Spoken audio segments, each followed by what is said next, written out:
The first Blue Note album I ever heard was Mode for Joe by Joe Henderson. I was 14 years old, 1966. I was living in Detroit. It was a Saturday. My mom was making me ride around in the car while she did errands, and I spent my Saturday getting dragged from store to store. I was unhappy. I was a miserable little brat. She left me in the car with the keys so I could play with the radio. It was too much trouble to take into the stores. Right? And I was just playing with the dial, and I landed on Detroit's jazz station, WCHD, a disc jockey named Ed Love. And when I hit that station, it was just as the solo to Mode for Joe was beginning, Joe Henderson's saxophone solo. And it's kind of, I didn't really hear saxophone. I heard like kind of anguished cries. It sounded like, and that was how I felt that day, man. So it really drew me in. I'd never heard anything like that on the radio or any place, right? And then about 20 seconds in, the drummer Joe Chambers kicks in and he starts swinging. And then I noticed Joe Henderson, he kind of stops howling and he gets in the pocket and grooves a little bit. And the message that came through to me at that moment was, Don, you've got to groove in the face of adversity. Joe Henderson was talking to me, and he was saying, just be cool and, don't let this drag you down. And the record finished. My mom came back to the car, and I was a nice kid again. And I noticed the transformation in my mood, and I noticed that this music really made me feel something, and it had a message without even having lyrics. And so that interested me a lot. So I got an FM radio, so a little portable one, so I could listen in the house. And I bought the Joe Henderson record. But I began to notice after a while that all my favorite records that they were playing on this jazz station were coming from this cool little label out of New York, Blue Note Records. So I began collecting the albums. What are your favorite Blue Note albums? Maybe 2 or 3. So my favorite Blue Note albums are, I don't know. It's very tough for me to pick favorites, both from an aesthetic point of view and from a diplomatic point of view as the president of the label. But I would say that it'd be very hard to argue with the veracity of Speak No Evil by Wayne Shorter, Unity by Larry Young, Free for All by Art Blakey, Maiden Voyage by Herbie Hancock, Ornette Coleman, The Golden Circle, maybe Volume 1 more so than Volume 2, but they're both pretty great. Eric Dolphy, Out to Lunch. Okay, that's a good start. 4, 2 or 3. Let's see. Many of the Blue Note albums were recorded live in a couple of days. Would you consider reinstating that approach for new albums? Recording albums in a couple of days? Well, the Blue Note albums of days of yore were recorded over a couple of days live in the studio with a few days of rehearsal. And it's a great method. We still do it all the time. You make a better record, certainly make a more affordable record by not holding up in a place for a month. In the jazz world, you don't really have that luxury these days. But I think jazz is all about playing live. I don't know how you overdub a solo onto a jazz record. You can't, because it's all about interaction. The beauty of jazz is that it's a group of people who pay attention to each other, listen to each other, and react to each other. If you're not listening, you're just playing selfishly, it's going to be terrible music, and musicians aren't going to want to play with you. It's about a conversation that everyone contributes to, and I think it's a metaphor for a lot of things. This is why people like seeing team basketball. You got to be able to pass, and you got to feel like you're part of a team. And I think all humans love seeing that happen. It represents the very best of who we are. When we get along with each other and work together to make something greater. So I don't know how you do some, you wouldn't like overdub a basketball game. superimpose another player in and post-production. You know.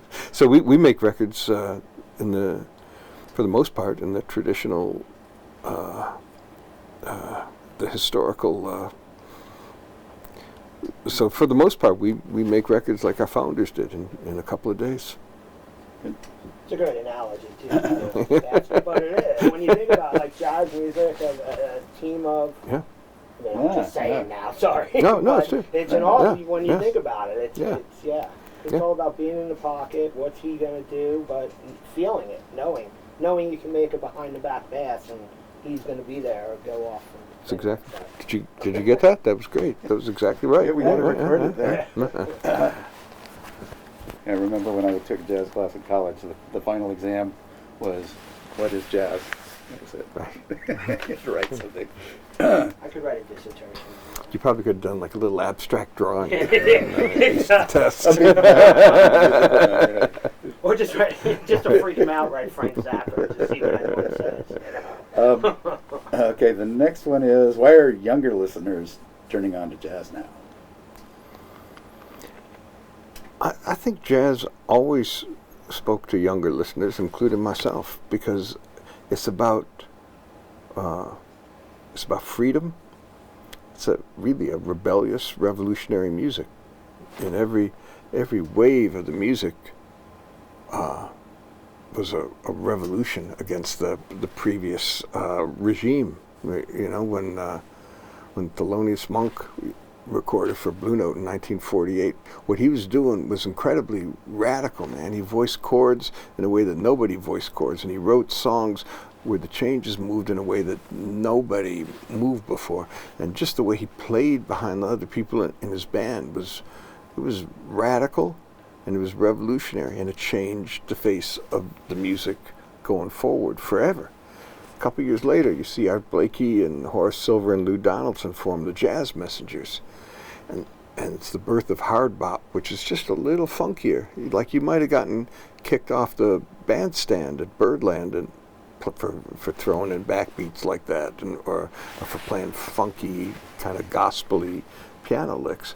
That was revolutionary music at the time. So I think young people revolt. That's what you're supposed to do. You're supposed to overthrow the previous regime and have your generation take over. And being rebellious is what being young is all about. And the best rock and roll, the best jazz, it's music of rebellion. I think the older people like it just because it reminds them of when they were young and rebellious. How about Robert Glasper, as far as affecting young people today? You can certainly see the impact of jazz musicians like Robert Glasper on modern music.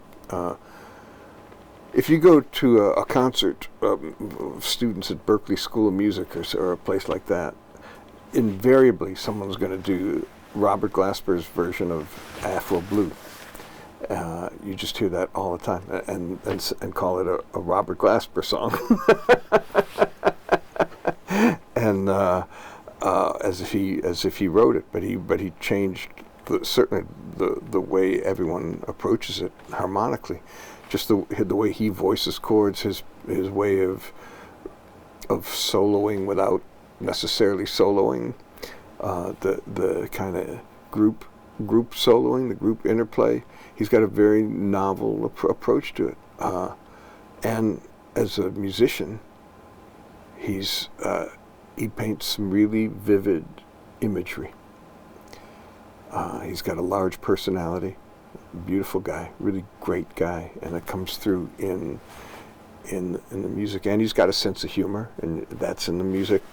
So I think he's a storyteller above all else, and he speaks in a modern way because he's living in this era, and it's I think Robert's done more for drawing young people to jazz than anybody in a long time. Okay. Cool, that was good. Okay, last question. What are the plans for the label's 80th anniversary later this year? We're celebrating Blue Note's 80th anniversary this year, and I was around when we celebrated Blue Note's 75th, and we had a lot of events and all kinds of stuff. But really, this year, we're taking what we learned with the 75th was that it's really about music and really focusing on putting out a lot of music. We launched our own audiophile label this year. It's called the Blue Note Tone Poets Series. It's curated by a producer named Joe Harley, highly respected, who ran a company called Music Matters that used to license our masters, and I loved the way he made these records sound, and the packages were so great. So he's come into the fold now, so there's 16 of those coming out this year, another 32 vinyl issues that aren't quite audiophile but still sound really great, and they're packages that haven't been out in a while. So mostly putting out a lot of great music. In addition to the new stuff, we have new releases from the full spectrum of artists, from Charles Lloyd, who's an 80-year-old legend of music who continues to push the boundaries of music, to a young guy named Joel Ross, 23 years old, just released his debut album. He's a leader in his generation. You can see it when he plays with other young musicians. He elevates everybody's performance. He handed in a first record that's so sophisticated with such a deep, clear vision. It belies his young years. I think he's a musician who's going to be around for a long time, and he really embodies the spirit that our founders established. They'd be, if they saw Joel Ross on the label, they'd be really proud. No big parties or So you're invited to obviously. that's okay. I think that's all those questions. Okay, great. All right, I'm going to turn the chair over to Sophie now. Right. Well, but actually.